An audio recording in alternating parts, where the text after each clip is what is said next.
بکر کی مشہور اجناس میں چنا اہم، جو صحرائے تھل میں کاشت کیا جاتا ہے۔ چنا بنیادی طور پر بارانی علاقوں کی فصل ہے جو ستمبر اکتوبر میں کاشت کی جاتی ہے اور پھر مارچ کے مہینے میں گندم سے ذرا پہلے کاٹ لی جاتی ہے۔ پھر اگلے 6 ماہ تک تھل کے ریتلے ٹیلے کسی بھی فصل سے محروم رہتے ہیں۔ اس کے علاوہ گیہوں، گنا، گوارا کا شمار اہم فصلوں کے طور پر بھی ہوتا ہے۔ یہاں منکیرا میں کاشت ہونے والا خربوزہ اپنی خوشبو اور مٹھاس کے لیے پاکستان بھر میں شہرت رکھتا ہے۔ ذرائع مواصلات اور بجلی کے بعد شمسی پینلز کی آمد نے تھل کو سرسبز بنانے میں درجہ کمال حاصل کر لیا ہے۔ اب محنتی کسانوں نے بجلی اور شمسی بجلی سے کام کرنے والے چھوٹے واٹر پمپ لگانے سیکھ لیے ہیں، اس لیے آج اگر آپ صحرائے تھل سے گزریں تو آپ کو ہریالی کے نخلستان بڑی تعداد میں نظر آتے ہیں، جو یہاں کے محنت کشوں کی جانفشانی کا ایک اہم ثبوت ہے۔ یہ ضلع تاریخی عمارات کے حوالے سے بھی اہم ہے۔ دلکشا باغ، جس کے بارے میں کہا جاتا ہے کہ یہ مغلوں کا باغ تھا جو مغل بادشاہ ہمایوں نے تعمیر کروایا۔ بکر کے ارد گرد پہلے دیواریں تھیں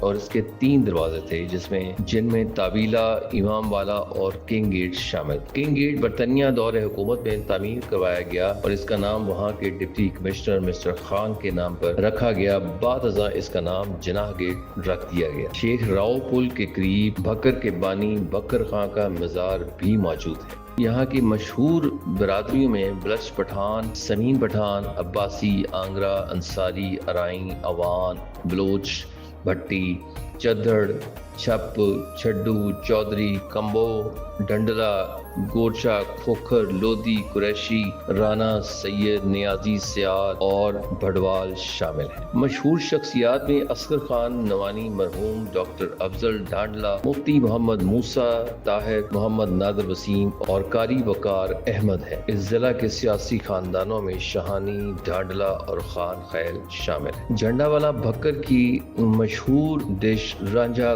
گوشت ہے۔ تھل کی ثقافت تھی کہ جب کوئی مہمان آتا تو تھل کے لوگ بھیڑ، گھٹا یا بکرا ذبح کرتے، بوٹی کے مختلف سائز بناتے اور اس کے گوشت کو مختلف ذائقوں میں کوئلے پر بھون دیتے تھے اور اس گوشت پر نمک کے علاوہ کچھ بھی نہیں لگایا جاتا۔ یہ اس وقت تھل کے ہر گاؤں اور گھر میں بنایا جاتا تھا، لیکن اس گوشت کو رانجھا نے جھنڈا والا میں بیچنا شروع کیا اور کافی عرصہ بعد یہ نام کما گئے۔ لیکن نام کماتے ہی رانجھا اس دنیا کو خیر آباد کہہ گئے۔ رانجھا کا کوئی بیٹا نہ تھا، اس لیے رانجھا کے کاروبار کو ان کے داماد اور بیٹیوں نے اس قدر پروان چڑھایا کہ جھنڈا والا میں باقی شہروں، صوبوں سے آرڈر بھی آنے لگے۔ آج بھی یہ گوشت رانجھا کے نام سے مشہور ہے لیکن منفرد ہے۔ تو پیارے بچوں، یہ تھی ضلع بکر کی ایک مختصر سی کہانی۔ امید ہے کہ آپ کو ہماری معلومات پسند آئی ہوں گی، اور اگر آپ مزید اس کے بارے میں کچھ ہمیں بتانا چاہیں تو آپ ہمیں لکھیں۔ ہمیں اس بات کی